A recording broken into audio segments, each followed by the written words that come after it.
हरिओम तत्सत। यह कुंभ लग्न की कुंडली है। सूर्य से प्लादेश प्रारंभ करते हैं। तो सूर्य जो है पति वैवाहिक जीवन दैनिक रोजगार के स्वामी है, पंचम भाव में विराजमान है, जिसके कारण विद्या बुद्धि संतान का श्रेष्ठ सुख प्राप्त होता है। पति एवं वैवाहिक जीवन का सुख प्राप्त होता है, दैनिक रोजगार में सफलता प्राप्त होती है और एकादश भाव में दृष्टि के कारण आमदनी भी बहुत अच्छी होती है। परंतु यहाँ देखिए सूर्य कमजोर है, 5 अंश के हैं और इस पर केतु की दृष्टि है, जिसके कारण जो भी मैंने लाभ बताया उन सभी में कठिनाई एवं परेशानी होती है। यानी पीड़ित होने के कारण क्या होगा, विद्या बुद्धि संतान पति वैवाहिक जीवन में परेशानी होगी।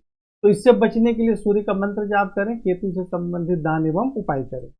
चंद्रमा इस कुंडली में षष्ठ भाव के स्वामी है और स्व राशि में विराजमान है, तो जिसके कारण जो शत्रु होते हैं वह कोई अपने ही होते हैं या गुप्त शत्रु शत्रु होते हैं। शत्रु पक्ष पर प्रभाव भी रहता है और ननिहाल पक्ष से संबंध अच्छा होता है। नौकरी में भी बहुत अच्छी सफलता प्राप्त होती है। द्वादश भाव में दृष्टि के कारण बाहरी स्थानों के संपर्क से सहयोग भी प्राप्त होता है। मंगल इस कुंडली में देखिए तृतीय भाव के स्वामी है, दसम भाव के स्वामी, पिता राज रोजगार के स्वामी, भाई बहन के स्वामी है और यह षष्ठ भाव में चले गए हैं और अपनी नीच राशि में। मंगल जो होते हैं वो 28 अंश के नीचे तक नीच माने जाते हैं, परंतु यहाँ देखिए कि चंद्रमा स्व राशि में विराजमान है मंगल के साथ, तो जिसके कारण नीच का उतना प्रभाव नहीं होगा, लेकिन अंश बल में तो बिल्कुल कमजोर हो ही गए हैं, 24 अंश के हैं और षष्ठ भाव में कोई भी ग्रह चले जाते हैं तो वह अपना पूर्ण फल नहीं दे पाते हैं। तो जिसके कारण यहाँ पे पराक्रम एवं भाई बहन के सुख में कमी एवं परेशानी होती है। पिता राज रोजगार के क्षेत्र में भी कठिनाई एवं परेशानियों का सामना करना पड़ता है और स्वयं का व्यवसाय करने में पूर्ण सफलता प्राप्त नहीं होती है। ऐसे व्यक्ति को नौकरी करना चाहिए, यदि नौकरी करते हैं तो उसमें अच्छी सफलता प्राप्त होती है और शत्रु पक्ष पर प्रभाव भी रहता है और उन पर विजय भी प्राप्त होती है। और यहाँ से नवम भाव में दृष्टि के कारण भाग्य की उन्नति होती है, धर्म का पालन करती है, उच्च शिक्षा भी अच्छी प्राप्त होती है और द्वादश भाव में दृष्टि के कारण बाहरी स्थानों के संपर्क से सहयोग एवं सफलता भी प्राप्त होती है। परंतु लग्न में देखिए शनि पर दृष्टि के कारण, यहाँ शनि 13 अंश के लग्न में स्वराशि में विराजमान है, वक्री भी है, तो मंगल यदि शनि पे दृष्टि डालेंगे तो यहाँ शारीरिक स्वास्थ्य, सौंदर्य, सम्मान, प्रतिष्ठा, जीवन की उन्नति में कठिनाई एवं परेशानी होगी। शरीर पर चोट इत्यादि भी लगने की संभावना रहती है। इसलिए अब यहाँ पे मंगल जो है, जो कि दसम भाव के स्वामी है, हम इसको प्रबल बहुत ज्यादा कर सकते थे, लेकिन शनि पर दृष्टि के कारण इसका हम रत्न धारण करके इसको प्रबल नहीं करेंगे। इसके लिए इसका मंत्र जाप करें, तांबे का छलना धारण करें और जो मंगल से संबंधित उपाय बताए गए हैं वह उपाय भी करना है, क्योंकि यह लग्न पर दृष्टि डाल के शनि को पीड़ित भी कर रहे हैं। बुध जो है इस कुंडली में पंचम भाव के स्वामी है और अष्टम भाव के स्वामी है, विद्या बुद्धि संतान के स्वामी है, स्वास्थ्य आयु के स्वामी है और बुध जो है वो चतुर्थ भाव में विराजमान है। चतुर्थ भाव में बुध विराजमान है और स्वयं से द्वादश भाव में चले गए, अंश बल में भी कमजोर है, चतुर्थ भाव में बुध निष्फल भी होता। तो यहाँ क्या होगा कि विद्या बुद्धि संतान के क्षेत्र में कमी एवं कठिनाई भी होगी और माता भूमि भवन के सुख में कोई विशेष लाभ प्राप्त नहीं होगा, क्योंकि चतुर्थ भाव में निष्फल होते हैं और आयु में वृद्धि होगी। और यहाँ से बुध दृष्टि डालेंगे दसम भाव पे तो पिता राज रोजगार के क्षेत्र में सुख सम्मान एवं सफलता प्राप्त होती है। अब बुध से संबंधित श्रेष्ठ लाभ प्राप्त करने के लिए बुध को प्रबल करना पड़ेगा। अगर हम बुध को प्रबल करेंगे तो विद्या बुद्धि संतान माता भूमि भवन पिता राज रोजगार सभी क्षेत्र में अच्छी सफलता प्राप्त होगी। वैसे भी होगी, कोई परेशानी नहीं होगी, परंतु पूर्ण लाभ प्राप्त नहीं होगा। स्वयं से द्वादश भाव में जाने के कारण पूर्ण लाभ प्राप्त विद्या बुद्धि संतान से संबंधित नहीं होगा और बुध को शास्त्र में अस्त भी बताया गया।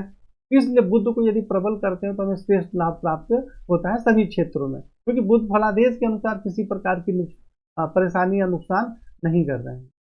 गुरु जो है इस कुंडली में आय भाव के स्वामी है और धन भाव के स्वामी है और वह विराजमान है तृतीय भाव में और राहु के साथ विराजमान है। अकेले यदि यहाँ पे गुरु विराजमान होंगे तो पराक्रम में वृद्धि होगी, भाई बहन का सुख प्राप्त होगा, आमदनी बहुत अच्छी होगी, धन का संग्रह होगा।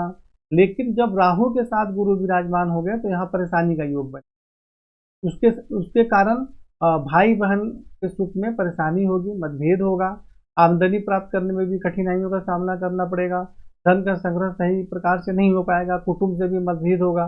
तो इन सब से बचने के लिए राहु तो अंश बल में तो गुरु तो अंश बल में मजबूत है ही, तो इसके लिए गुरु को और ज्यादा शुभता लाने के लिए उसका मंत्र जाप करेंगे, हल्दी केसर का तिलक इत्यादि लगाएं और राहु से संबंधित दान एवं उपाय करेंगे, तब इससे संबंधित श्रेष्ठ लाभ प्राप्त होगा। अब गुरु का जो दृष्टि है उसका भी फल देख लेते हैं। तो यहाँ से गुरु दृष्टि डाल रहे हैं सप्तम भाव में, तो जिसके कारण पति एवं वैवाहिक जीवन का सुख प्राप्त होता है, दैनिक रोजगार में सफलता प्राप्त होती है। और नौवें भाव में दृष्टि के कारण भाग्य की उन्नति होती है, आप धर्म का पालन भी करती हैं, उच्च शिक्षा भी अच्छी प्राप्त होती है। और एकादश भाव में खुद के घर में देखने के कारण आमदनी बहुत अच्छी होती है, अचानक लाभ भी प्राप्त होता है।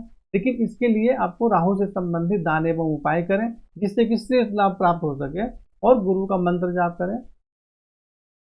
शुक्र जो है इस कुंडली में सबसे राजयोग कारक ग्रह है। देखिए, नौवें भाव के स्वामी है, भाग्य के स्वामी है, और माता जमीन जायदाद प्रॉपर्टी के स्वामी है, और ये षष्ठ भाव में चले और 19 अंश के, अंश बल में तो मजबूत है लेकिन षष्ठ भाव में चलेगा।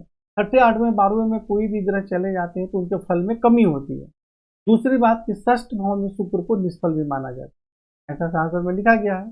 तो जिसके कारण कि माता, भूमि, भवन, भाग्य की उन्नति, इन सभी क्षेत्रों में कमी एवं परेशानी होती है, परंतु नौकरी में सफलता अच्छी प्राप्त होती है। और यहाँ से शुक्र दृष्टि डाल रहे हैं द्वादश भाव में, तो बाहरी स्थानों के संबंध से सहयोग एवं सफलता प्राप्त होती है, जीवन के सुख सुविधाएं भी प्राप्त होते हैं।